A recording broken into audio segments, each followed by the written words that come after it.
ওই ভাবি, তোমরা কিস্তি দাও না 1 বছর, বাড়ির উপর আসলেই শুধু পালাও। আজ টাকা না নিয়ে যাবো না, ডাকো তোমার স্বামীরে। স্যার, বাড়িতে টাকা পয়সা নাই, আর স্বামীও আপনার ভয়ে 2 দিন বাড়িতে আহে না। তাইলে তোমার বাড়িতে কি আছে? ঘরের টিন ছাড়া আর কিছুই নাই। দাও, তাইলে ওই টিনই খুইলা দাও, নাইলে আমার চাকরি থাকবো না। গোলামের পুত বিয়ের আগে কইছিল গরুর ব্যবসা করে, অনেক গরু আছে, গরু বেচা কিনা করে। এখন দেখি গরুর দালালি করে, কত বড় বাটপার। ওই ভাবি, কথা কও। বিয়ের আগে কইছিলা তোমার বাপে নাকি টাকার ব্যবসা করে, কই টাকা পয়সা তো দেখি না, এখন দেখি বড় সুদখোর। দেখো দাদি, তোমার নাতিরে কতবার কই যে এতগুলি বট এক লগে না কিনা লইতে, সবগুলো একবারে পরিষ্কার করতে যান, শেষ হয়ে যাগা।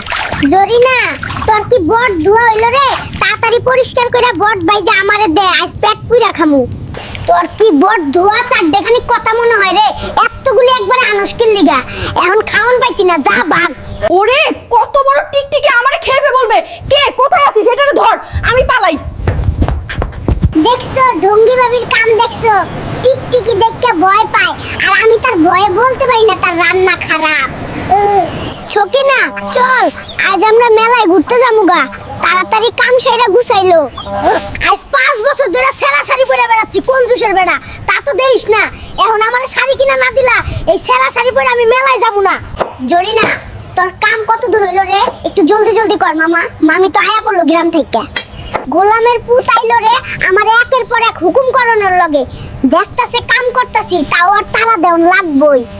ওই কেলটু, দেখ তোর জন্য মজা করে বিরিয়ানি রান্না করছি, আর কিছু খাইতে মন চাইলে বলিস, বানাই দিমু নে। এইসব বিরিয়ানি বাদ দে, তোর ধান্দা আমি বুঝি তোর কি লাগবো, তাই কটা পয়সা হইলে কিন্তু দিতে পারবো না। ওই কোন জুসের ছাউটাহা, পয়সা চাইলেই তোরে পাওয়া যায় না, আর মনের মতো আমারে দিয়ে বান্দিগিরি করাস। তোর বাড়ির মুখে ঝাঁটা মেরে চলে যামুগা, থাক তুই। গোলামের পুত্র সেই কখন বাজারে পাঠাইছি, এখনো বাজার করে বাড়িতে আসার নাম নাই। এদিকে মামা মামিও গ্রাম থেকে আইসা পড়লো প্রায়। গোলামের পুত্রের কি সে খবর আছে? হায় রে সকিনা, সেই কখন আমারে বাজারে পাঠাইছে, টাকা হারাই গেছে রে। কি করতাম এখন, আমি বাসায় ঢুকবার দিত না, বাজার না লয়ে গেলে। নাতি, আমার তো বয়স হয়েছে, তুই বিয়াটা কর না, বউর মুখখানা দেখে যাই। আমার বড় শখ তোর বউ দেখার। দাদি, তুমি যদি ভেবে থাকো আমি তোমার ষড়যন্ত্র বুঝি না, তাহলে তুমি ভুল ভাবছো। আমি এখন বিয়ে করি, আর তুমি আমার বউ দিয়ে কাজ করাবা, তাই না? ওইসব দুষ্ট বুদ্ধি তুমি বাদ দাও দাদি, আমি আমার বউ দিয়ে কাজ করাতে দিতাম।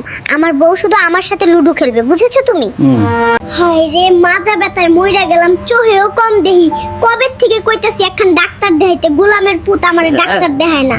জরিনা, তুই আমারে গোলামের পুত না কয়া তোর ফোন দেহা বাদ দিয়া কাম কইরা খা, তাহলে এমনিতেই সুস্থ হয়ে যাবি গা।